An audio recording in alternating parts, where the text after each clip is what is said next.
The Godfather. www.thegodfather.org.uk. Hot song over here, so yeah, so the hot song them there. The Godfather. The weekend sounds great. Well, what it is. GuyLineRadio.org.uk. I'm listening.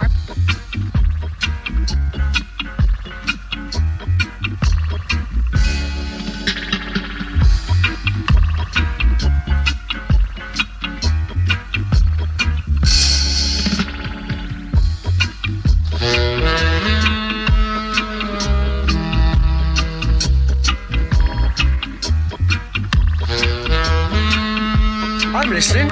I'm listening. I'm listening.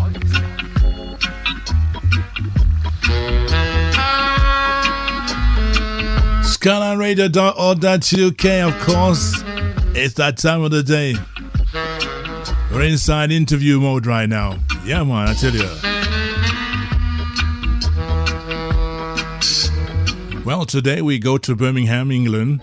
For those around the world, we're going to talk to father and son. We're going to talk to Louis and son. It's the first time we're going to have a combination of father and son on this show here right now. Studio City. Here's a man who's known as a promoter.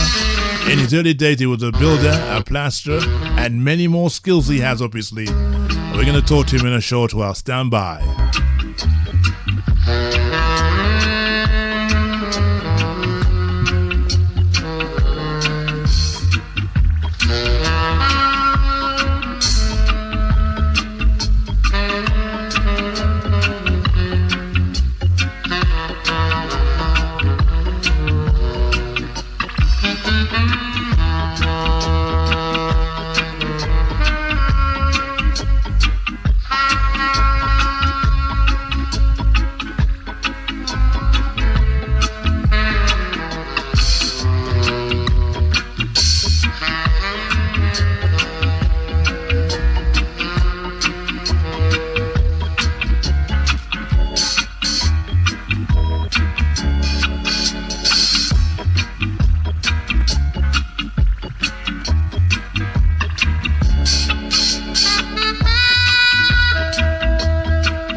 Yes, indeed, SkylineRadio.org.uk. We're talking to our special. Good afternoon, sir. Good afternoon, Godfather. Enough respect. Thank you for finding time on this wonderful, bright, sunny afternoon here right now. Yes, what's the weather like in Birmingham? Hello? I think we lost him already. Already? Let's try him again. Well, all right. These things do happen sometimes. You know, probably pressed the wrong button somewhere. Let's see what's happening. Right now. Let me just... Hello? Yes, you're still... Okay. Thank you for getting back in touch with us again. Yeah. I just asked a question. What was the weather like in Birmingham? It's good, you know. It's good. We got some good sunshine both sides of the borderline. Yes. Well, Louis, thank you very much for being part of the Keep It Real Sunday show, where we feature many different sound systems from different walks of the world. And today is your day, the mighty Studio City.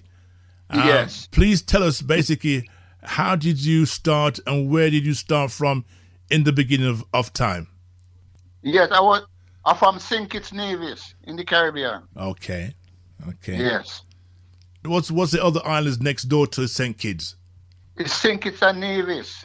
When I You got St. Kitts, you got Nevis, you got Antigua, you got Montserrat. All in one circle. Okay. Yeah. So you were born from St. Kitts. What was it like? What was it like in your part of the neck of the woods for music and stuff when you was a youngster? What was you listening to? Well, I only start getting to music from I come to England. as a young boy. What turned you on to music as a young boy in England? Because I used to follow sound system who used to play blue beat and rock steady and all those things. And then I get into the music. Okay, at that time then, can you remember, if you can remember, any of those names at the time when you came?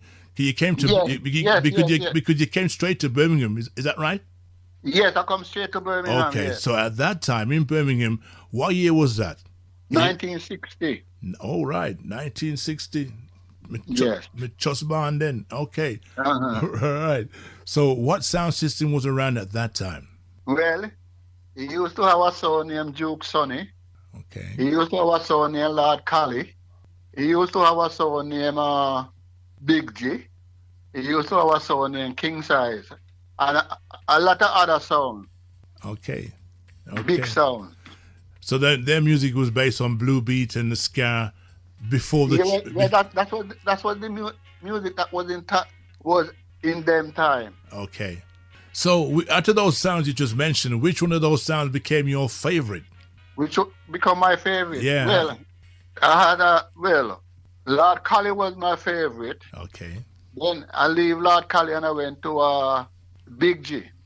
Lord Kelly. What exploded? Lord Collie. Collie. Okay. Collie. Yeah. All right. So what did you like about that sound when you was young? What did you like about that sound? Well, the sound was good. He used to play good music and he used to have a good follower. Okay.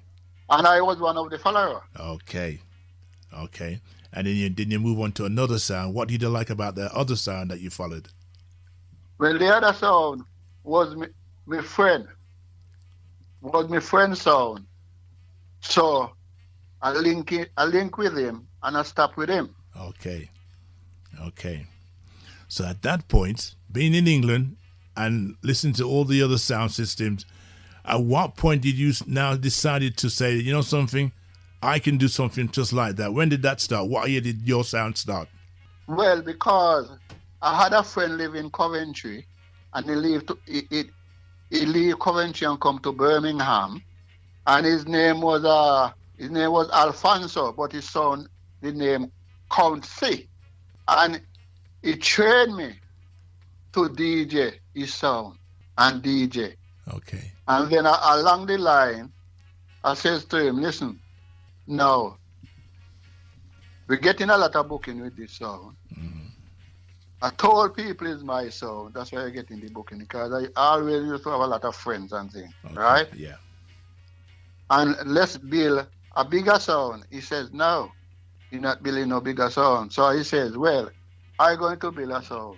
And so we break away. Pouncy is the man who really put me in the sound business. Okay, so when you decided to break away and do your own thing, there was no animosity between the two of you. You were still friends. Yeah, we're still friends. Up to this day, we're still friends. Okay, so was that the originals, Studio City, or did you have a name different from that when you started? When I started, the sound was named Studio City. Wow. That name itself, who was around at the time? Did you give the name to yourself, or did somebody give you an idea to call the sound? How did you get around? No, I make up the name myself. Okay. And I say the name for this sound, how to be Studio City. Okay. Because it sounds like a studio, and it's in a city, second city named Birmingham. So I call this one Studio City. I like that. Well, okay, so upon Studio City, at the time when you came to England, doing all those things at the same time, you became a builder and a plasterer and many other things as well. No, I was a plasterer before I get into sound business. Right. Okay. Yeah. Well, obviously, but you still continued doing that when you was in the sound anyway. Yeah, that's right. Yes. So you were. Okay.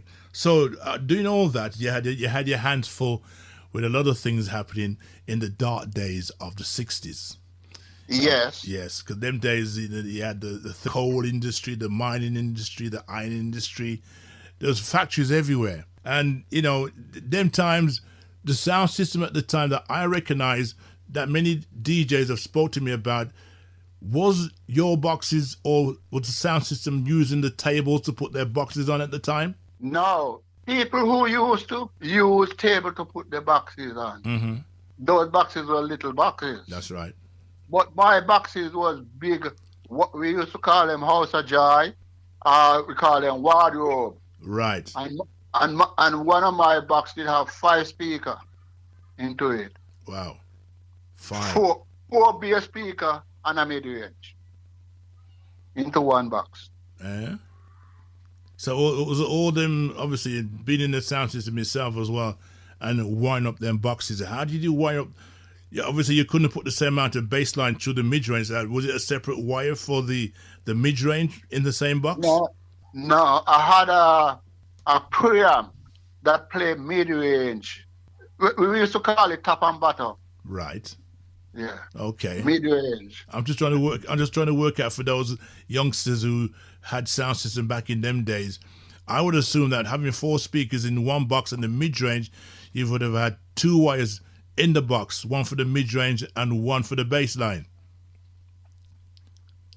No, you have 1 wire For the for the mid-range and 4 for the bass line. Coming out of the one box. Yes. So each speaker played its own individual power from the amplifier. No, the mid-range play different and the bass play the same.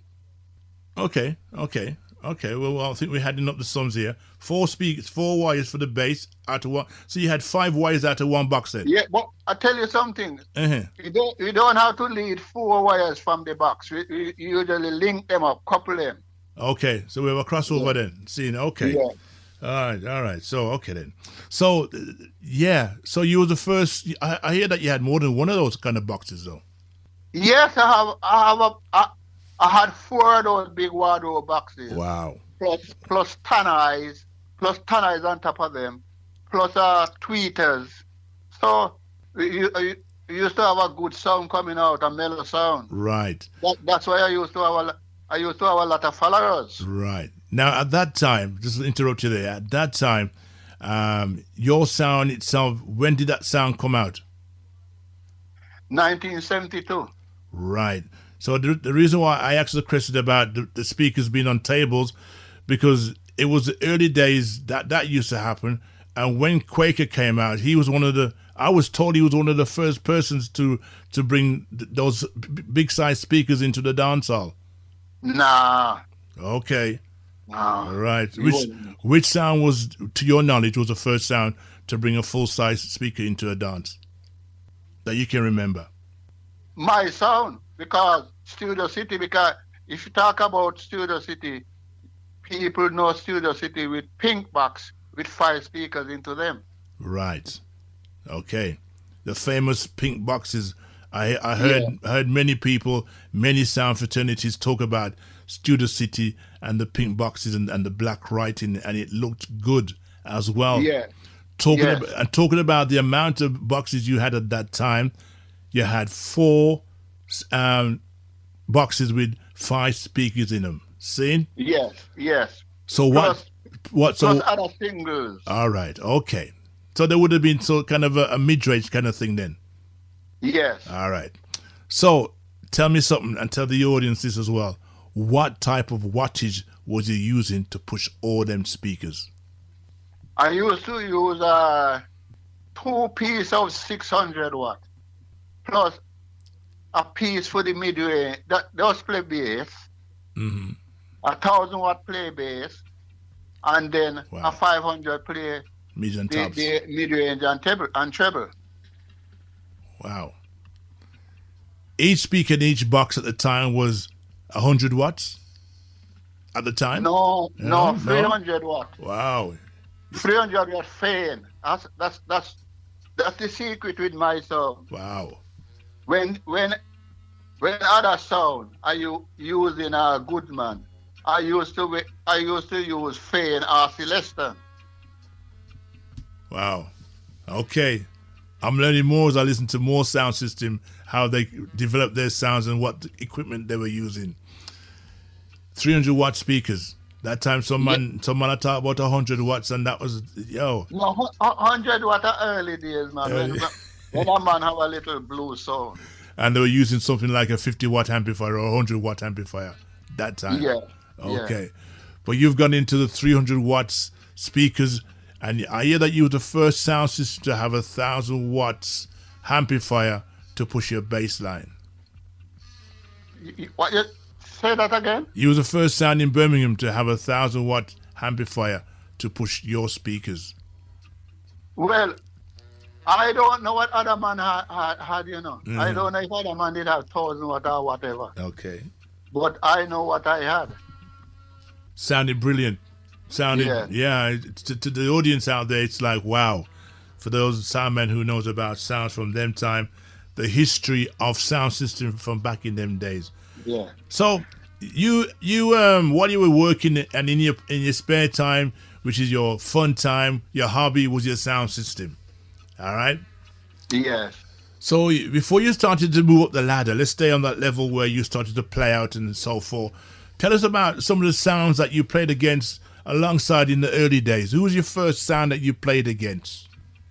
Well, talking about Birmingham, I played against the same Lord Colley the first time. And the first time I played with Lord Colley, the second time, Colley lose his crowd. His crowd come to Studio City, right?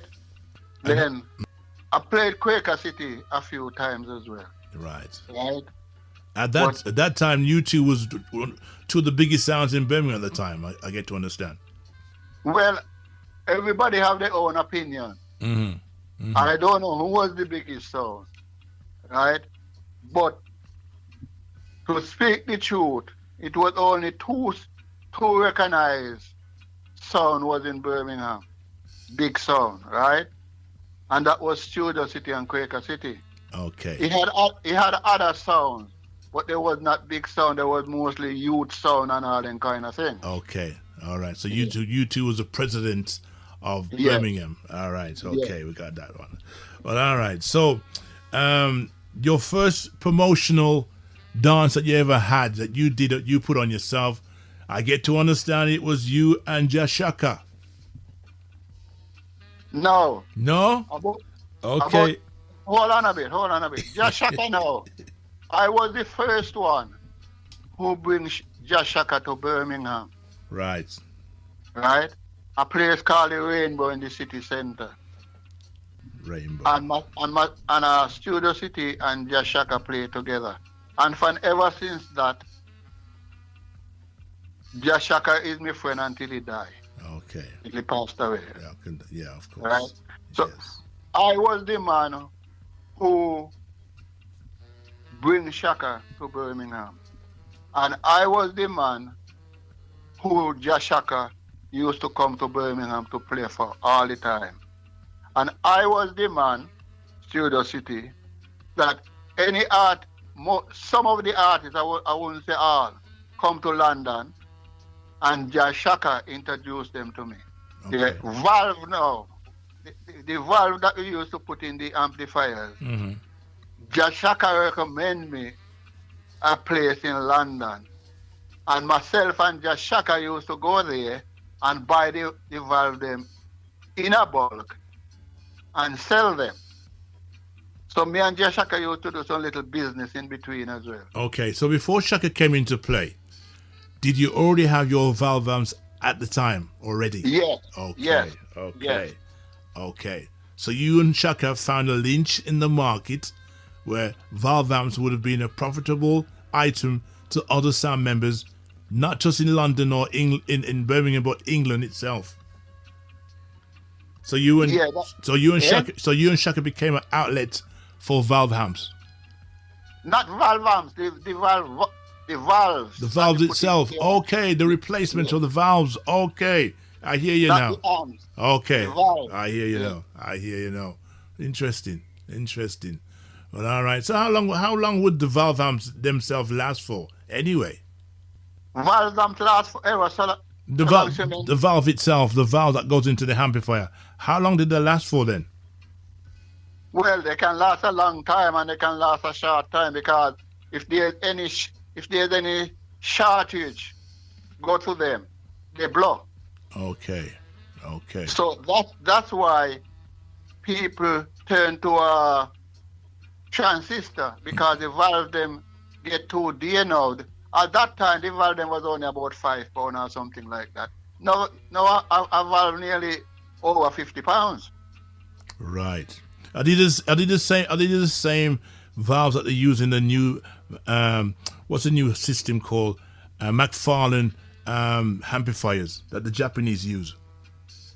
Well, I don't know. No, they're called Macintosh. I don't know if Japanese use valves. I think it's transistor they use, isn't it? Right, but I went to a place in Thailand, a beautiful like it's a bit like your boring center.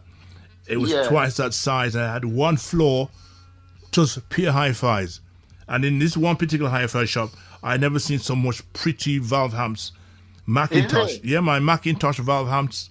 Yeah, man. You see some of these sites on Facebook with the some outstanding hi-fis that them couldn't fit enough of your house. They couldn't fit enough of your house. So wicked, yeah, man. And the valves they use is Macintosh. You know. Yeah. But I know at the time they were expensive at the time, and if you never string up your sound properly, and it's sort of crossfire when you put it on, then it's gone. Yeah, it blow the valve. Right, where with transistors now. KT88 the valves. Okay, all right, okay. So your presence with Shaka was a great one, a great friendship. You know? Man, yes. And you and him did a lot of things together and played out together. Right. Yes. You was also as well in your time the girls' them favorite when it came to your music was different from the rest. You was on the Lovers Rock trail. You played a barrage of Lovers Rock. I was the Lovers Rock sound, not ragamuffin. So all the decent people used to come to my sound, big and young, old and young, old and young. Okay. They used to come to. So if anybody keeping a sound, I dance now. Right? Say like somebody keeping a dance and they using just doing for a reference. Say they using Quaker City. Mm-hmm. They used to put Studio City and the bill as well to bring the people out. Right. So you was a crowd puller at that time for the type of music. I was a crowd puller. Okay. All right. Up to now, I'm a crowd puller doing the vinyl. Yeah, I get to understand that you're the man behind the vinyls. Put a vinyl session on with all the sound systems from. Yes, I bring sound from London. I bring Coxsone. I bring all them sound, Fat Man and the lot of them to Birmingham. Mm-hmm. And some soprano DJs because they only have to bring the record and not the front line. Mostly all those London songs. Okay. I bring them to Birmingham. Okay. To play the vinyl. But before that, I used to play with them, sound system to sound system. Yeah. At a place called Mount Pleasant and Digbet. Like Count Shelley and all those, Fat Man, Neville the Enchanter. All those sound Studio City play with them in Birmingham. Okay. The units, mostly all the sound in London I play with. Okay, all right. Yeah, it's a annual thing for you to have the revival dance. Jesus and all those sounds. Okay. And Lord Coos was a good friend of mine as well. Right. It's amazing how we have these conversations and different sound members can talk about different sounds in different ways, and some names crop up that I've never heard of before, or I have heard, but no one's sort of made any more comment about that sound. Yeah. And Duke Reed as well. Yeah, I've heard the Duke Reed. Yes. Also, as well, one of the sounds that was around at the time that would have been not in your category, the likes of Stafford Douglas, Mafia Tone. Oh, Stafford Douglas. was a good song, but he come out late. Right. And when he come out, he only stopped for about 4 years, and then he packed it up. Yes. Also in the... That was Mafia Tone. Yeah, it was Mafia Tone.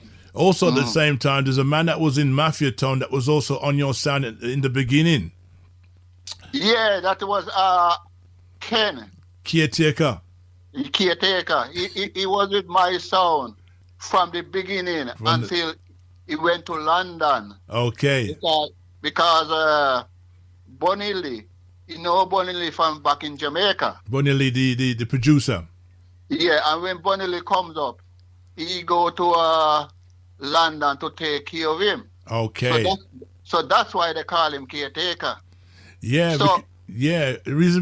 because no one that back in them days when Caretaker used to play out, the way he used to play and the tunes he used to play was out of this world. I'd say out of this world, it was something different. Obviously, he had the link with Striker Lee. Obviously, everything come to him first, so he would kind of tarnish those tunes to other people that gave him the title as a wicked selector. Yeah. So how Stafford Douglas come in now, Mafia Tone? Caretaker with his Ken phoned me one Sunday and said I must come to London straight away because Bonnie Lee just come up and he have some tape. Right. So I must come and get some dubs. So when I went to London now, and when we were looking for the studio cut the dub, the studio closed. So I see somebody around the corner. And who was that person? Stafford Douglas Mafia Tone. So he says to me, studio, what you doing in London? I says, I come down here to get some dub. Bonnie Lee come up and this guy named Ken taking me to get the dub being cut, but the studio is closed until tomorrow, Monday. So I says to Ken, when you cut the dub there, make sure Mafia Tone with his Stafford get some of the dubs. Because that time in just come out, you see. Right, okay. And I saw, that's the way how Mafia Tone get to know Caretaker. Right. But even though when Caretaker used to come up every weekend and still ride with my sound, Studio City, and bring up record as well. Mm. So, you there? Yeah, I'm still here. So while Caretaker was cutting dubs for Stafford Douglas, he wasn't cutting dub for Stafford Douglas. He was cutting dub for me. Yeah, but you said I asked him to give Stafford some. Well, that's what I'm trying to say, and that's where Stafford had his upper hand in London. Yeah. Right. Okay. Well, all right. So I know both parties very well. You know, especially Caretaker when he used to play at blues in Birmingham. You know, sometimes me and my crew would stay till the dance done. And whether like this, we would walk from the blues from Birmingham to Wolverhampton and felt no way. You know, because we hear some good music and some good entertainment from Caretaker. What I will tell anybody, that's the Caretaker Ken. Tell them I Studio City says, nobody know music more than him. All right. He knows the music. He used to get a lot of contacts for me to get the music then from Jamaica as well. Mm-hmm. Talking about Lovers Rock, all right?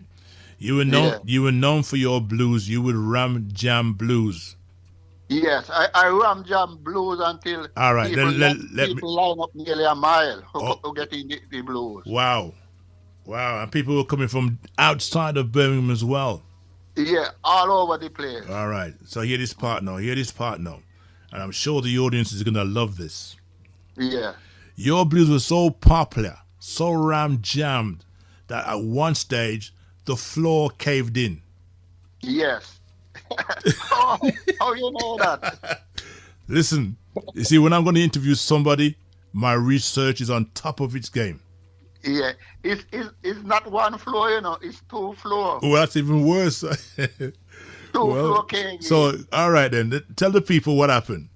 Well, I used to play out at Big Dance every Saturday, right? Right. And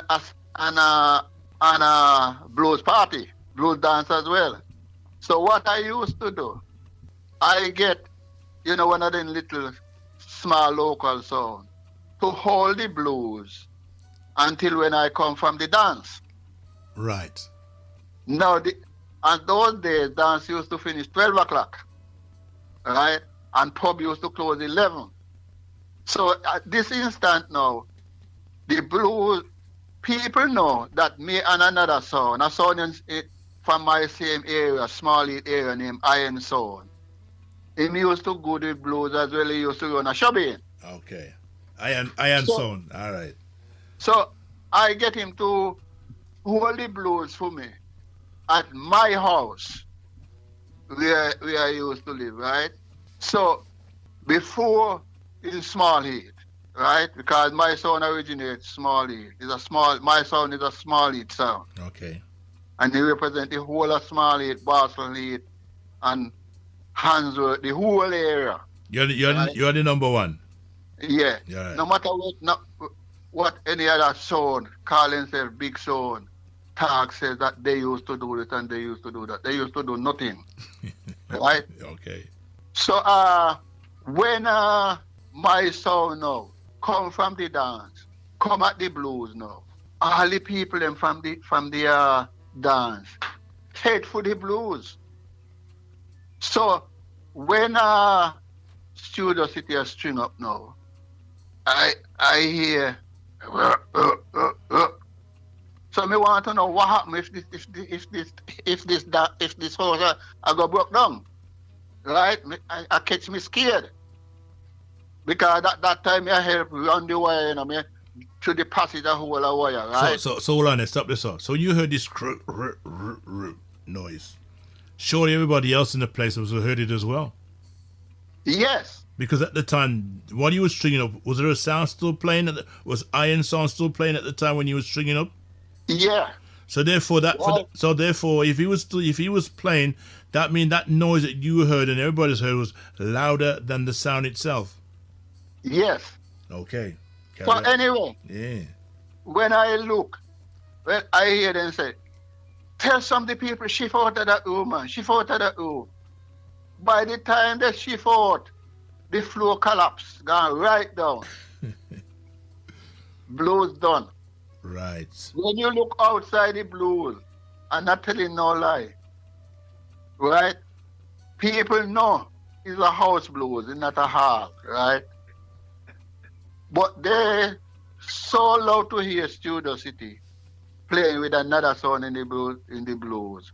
Who see Studio City mash up the other sound, shut them off and all that kind of thing. All of them come and think they can get in at the house. But when the floor broke down and you look outside, about 300 people outside. Wow. Then, another instant, my friend I was playing at a dance, and my friend said he's going to keep a blues and he's going to use myself and Sir Cash from Manchester. Right. Lord Cash, Sir Cash. Cash from Manchester. Mm-hmm. So, Cash in the blues, I play till when me come. Brother, as me take out 2 bucks and put in the house, me hear the same sound again. Because the people wait until the box them string up, the people them rush to get in the house, to get a space in a corner that they settle for the balance of the night. You hear the same night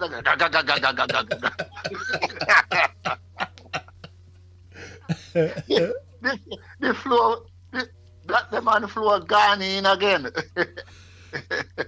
And the same man one name that he have this on in county. I in the keep it. So yeah, so basically you had a problem. You had a real problem. It wasn't. It wasn't your sound. It wasn't the sound. It was your fans. Too many. Too many. I've never heard that one before. No respect to that man. You know what I mean? I've never heard any other sound talk about any collapse in any building at all. And even though at the time you were using them old time buildings from back in them days, because them houses were solid than what we have today. Those houses were solid, but the amount of people. Yeah. It carried on that floor. Take it down. I mean, most of them floors were basically wooden as well. Yeah. Yeah. Carried on that floor as well, man. Carried on that floor. Take it down. Oh, you mean? Yeah. Well, okay. Was anybody injured at them? I'm sure the listeners are saying, was anybody injured or any crisis at the time with anybody? No, nobody did get hurt. Okay, but that's good the news. next day, people is coming back for their shoes. Okay. Okay. They lost their shoes. They run out with barefoot. They lost their purse and all their handbag and all that kind of thing. Sane. Okay, right. But it's glad to know that nobody got hurt in that situation there. Great story. Go ahead. With the sound now, with the man them now, right? Uh-huh. I send out respect to a guy named Ronnie Cookie and a guy named Renford and a guy named Glenn in Canada. Them was the van. Them was the man them who used to ride with the sound with Studio City. Right. And myself. Then he got some other man as well. Used to with the sound as well, right? But and then he had a younger crew named Joe, Little Joe and Big Joe.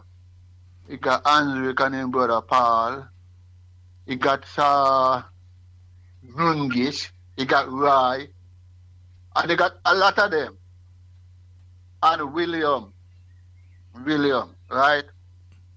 Them man they would kill anybody for Studio City. So. Sane. Well, I mean, now, one suit now, right? He wasn't a good friend. Yeah, one suit. Now, let's before we go to one suit, because one suit is a character by himself. Yeah. How many soundmen was in your sound at the time? In total? My sound? Yes.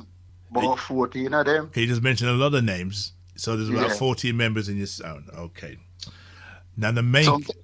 Sometimes more than that. Right. Then there were followers as well then. Yeah. But I tell you something now with my sound. Mm-hmm. Mostly some of the man them, the youngsters them that used to be with my son, right? They electrician and all that kind of thing. So we have no problem in wire up. Okay. So when we move in a dance hall or blues, in about 5 minutes, sound string up and wire up start to play. Okay.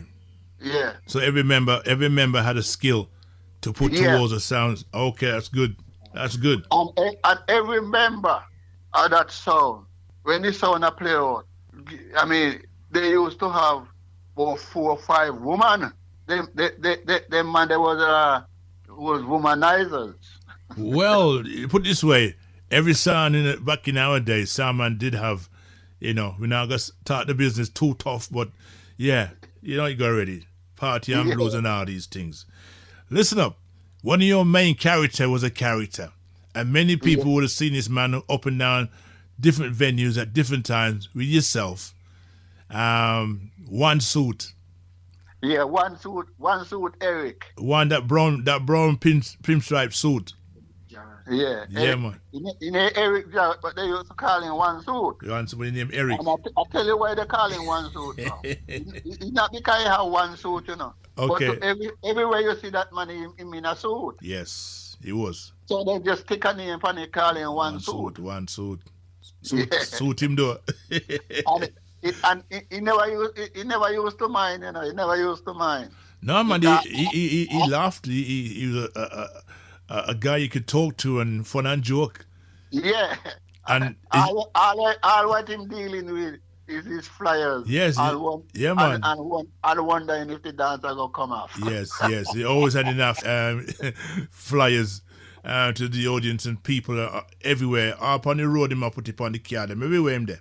That's right. Yeah, man. He was something else. Respect to him, man. Enough respect to him. No, the biggest dance Mm-hmm. ever held in Birmingham is me who did it at a place named the Top Rank. All right. Before we touch and afterward the Top Rank, they named Hummingbird. Well, I wanted to sort of dress it up myself on that score. And it was Hugh Mandel. Right. I knew about that. I was gonna get to that. Before it was called the Hummingbird.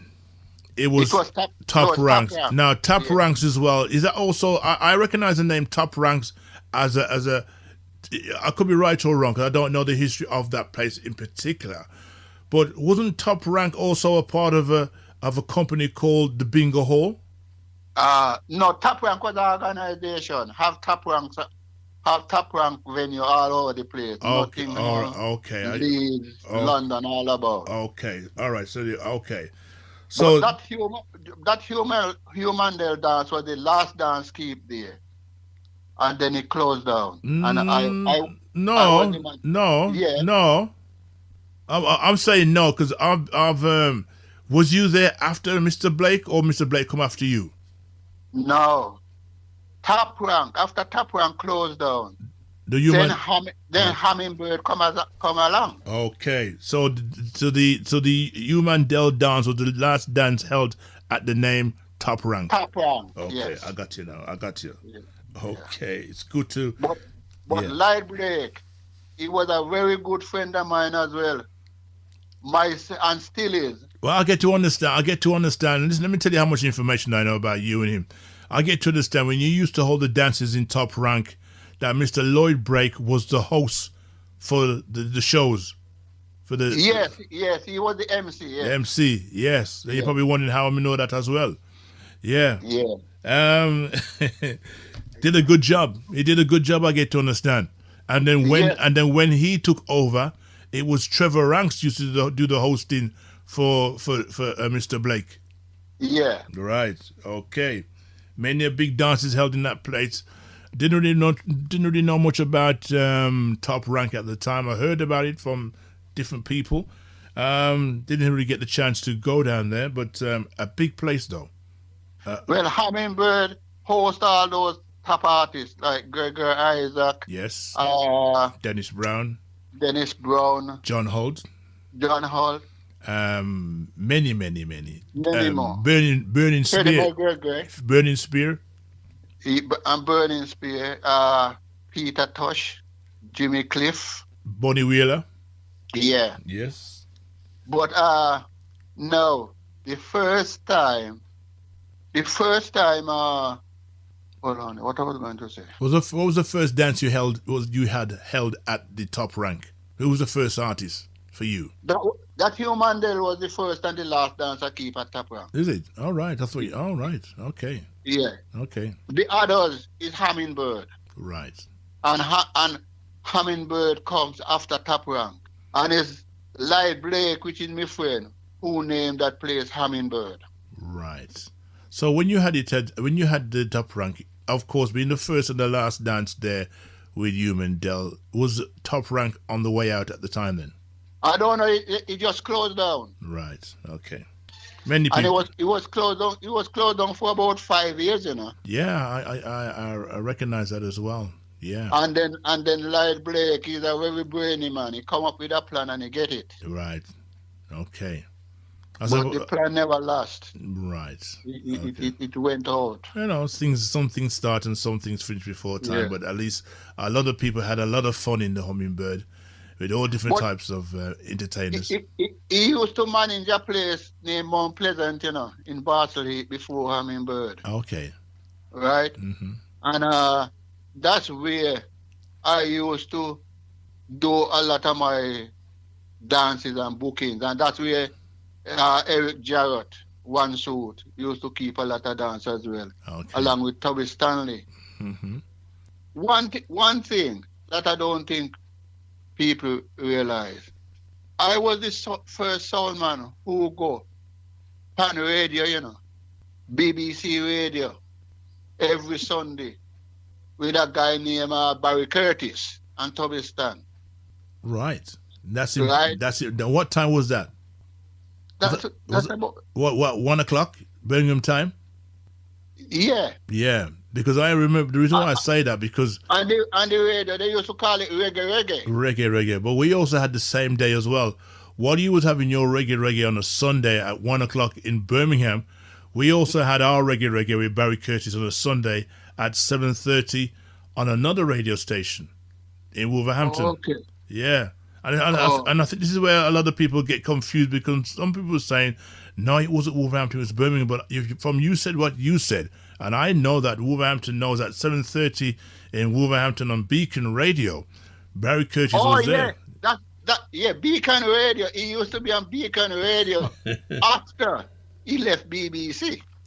All right, that's where we put the dots together. All right, okay, Yeah. right, okay. After he left BBC Radio, he went to Beacon Radio in Wolverhampton. All right.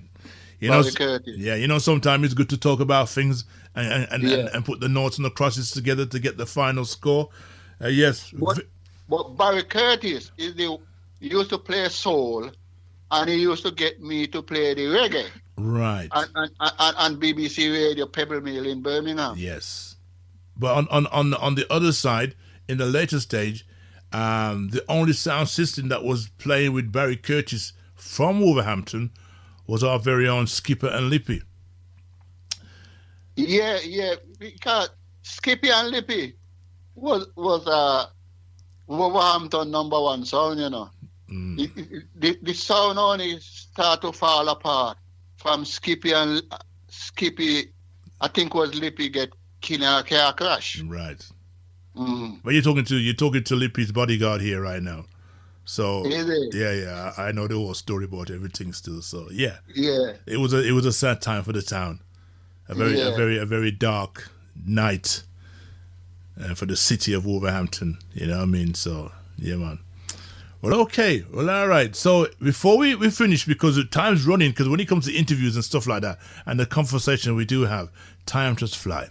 But before we do that, let's welcome your son, father and son. The man who's going to be the man who will be carrying your flag in years to come. Bring him in. Yeah. Where is he? Good afternoon. Good afternoon. Good afternoon, sir. Your name is? Dominic. Dominic. Your father has a very, very high profile about himself and his sound system. How do you feel about being part of a history that's going to be around for a long time, and you're going to be responsible for that to continue? Well, I'm very in an honourable position, and I've always known that the days ahead are always been paved the way from my dad and his entourage of the Studio City crew, you know. Mm-hmm. So it's something that I've been trained for many years ago.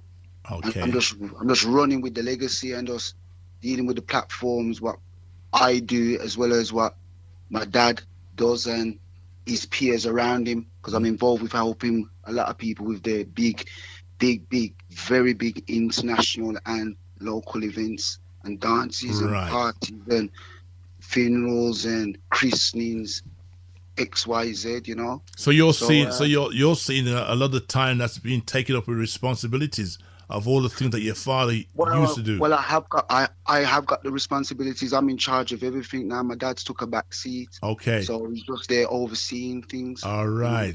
Okay. So I'm the one running things. Right. You know, so. You have a good overseer then. No better. No. Oh yeah, definitely. Yeah. I don't make a move without consulting my dad. You know. That's respect. I respect. You must have been well young in the days when you used to hear the stories about this and that, and your father gone, your son, your father, especially coming from your mother as well. Well, I grew up with the story, you see. Yeah. You know, one day we're going to be writing a book, you know, because the journal's getting put together by me and my sisters. Okay. So look out for it. There's going to be Students with this journal. Wow. Yeah, I just let the public know that, because there's a lot of stuff what we don't put out to the public as well. Right. And there's a lot, and yeah, there's a lot of memorabilia. There's a lot of heartache in this industry as well. It still pains me up to today because my legacy had been stolen on 2 occasions from my father. Well, before we go there, you use the word. Before we go any further, your legacy was stolen from your father. Yeah. I know for a fact at one stage your sound was a top sound in Birmingham, and it got. Oh no! Sorry, carry on. Sorry. Your father's sound was a top sound in Birmingham. Yeah. And the sound got stolen as well. Yeah. It hurts me up until today. You know? That's the hurt you're talking about. Yes. Me and my dad, we don't really speak much about it because you know, we really want to go back in a them thing truthfully. But the legacy lives on because I'm here, you know. So I'll be honest with you. My father's got a lot of bad mind people out there because he come from St. Kitts, right? So in this industry, he had a fight, but because my dad is a humble and a blissful man, and he look after people, his light still shine. Right. You know? Who God So- bless, like them said, who God bless, no man curse. All right. So me as his son now, cause me have a big brother still, and it's funny. Me and him never grow. Him live at Leeds, and him is a sound man, Okay. and have a collection of music. And getting to know my brother, I never realized how much he is like my dad. Okay. So just look out for him, me and my big brother, and my sister Anne Marie as well. Well, Because you know, at some- and Selector Wyowie and Ronnie and that. Selector Some Wire, more stuff Selector on the Wyowie, TV. Selector Wyowie. I heard that name before. Is He's he? man on 92 Wyowie. Okay. Yeah. All right. Yeah, Well- he's Studio City Selector. Well, I and hope- I'm man Selector XYZ. Okay. Well, I hope at one stage we'll be able to speak to the rest of the family just before your book comes out. That's nice to hear something like it's coming out. We're not going to put a year on it, yeah? We're not going to put 6 months on it. No. But When you're ready. coming When you're out, ready. Yeah, because it's a big genre. It's I mean, when you're ready. But you says to me about the promotion side of things now. To my knowledge, yeah, my dad might have to correct me. I might be a year out on it, yeah. I've been promoting dance since I was age 7, and I'm 50 now. Yeah.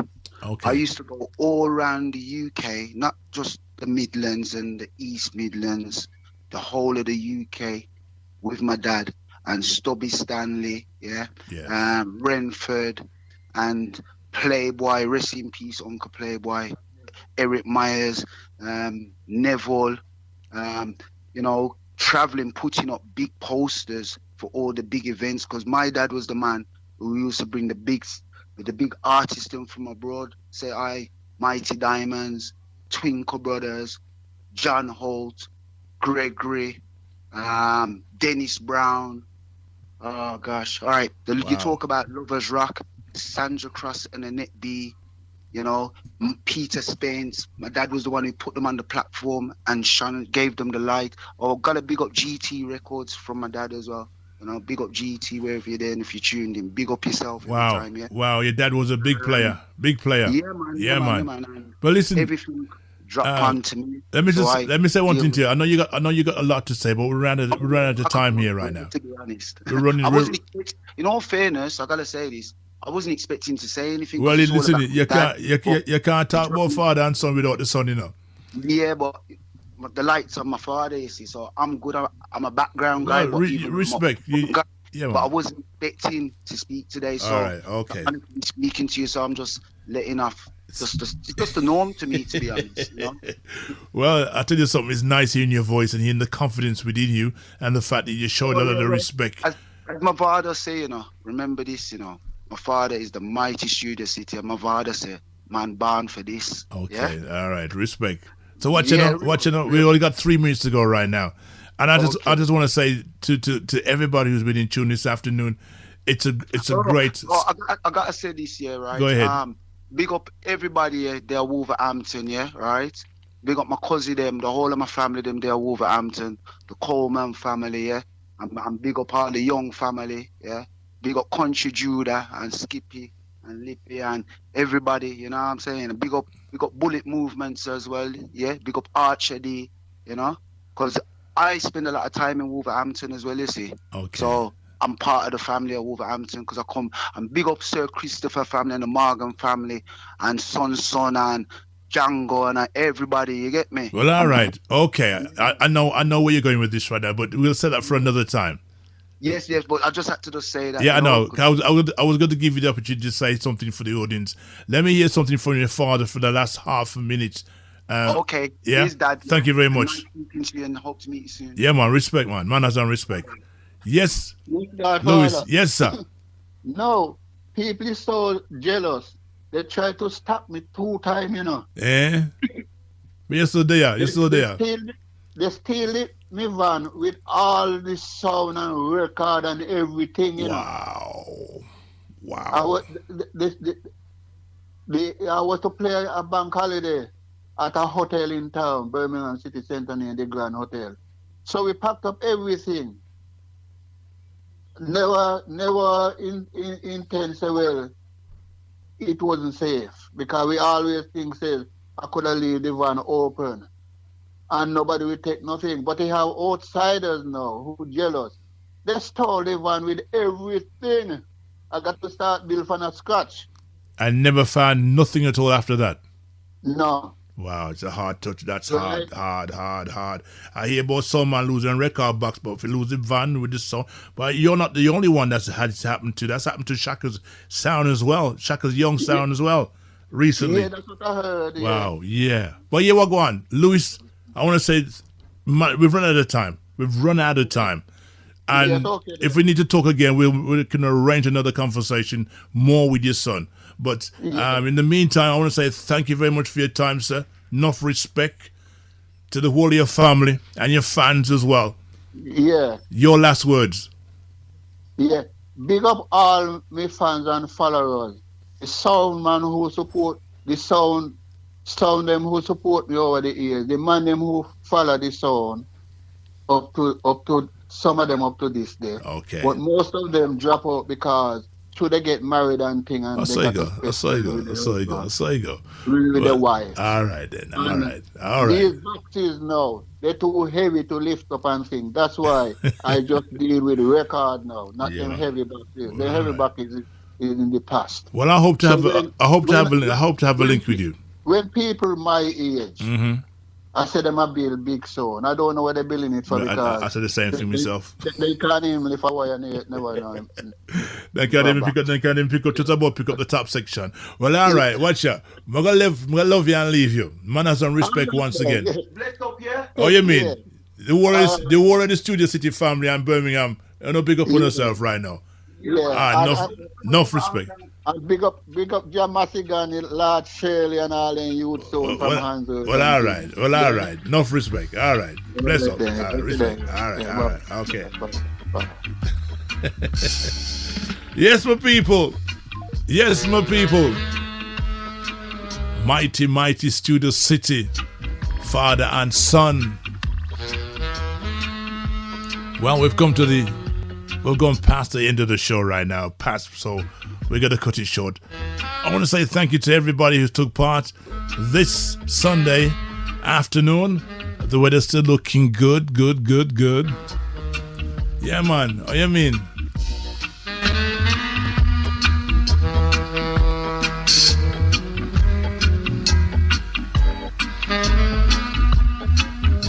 Well, Birmingham, thank you very much.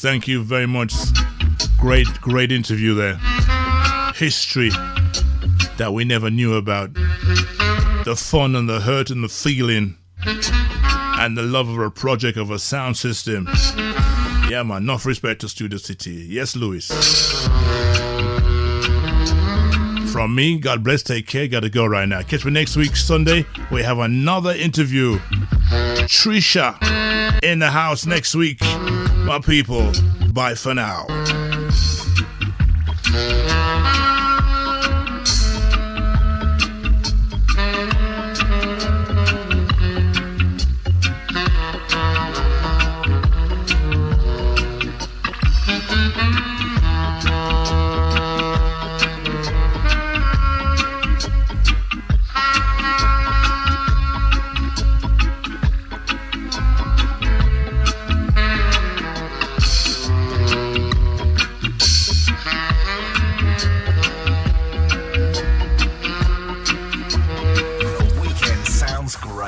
The Godfather. The weekend sounds great. Godfather is the man. Best music for your listening pleasure.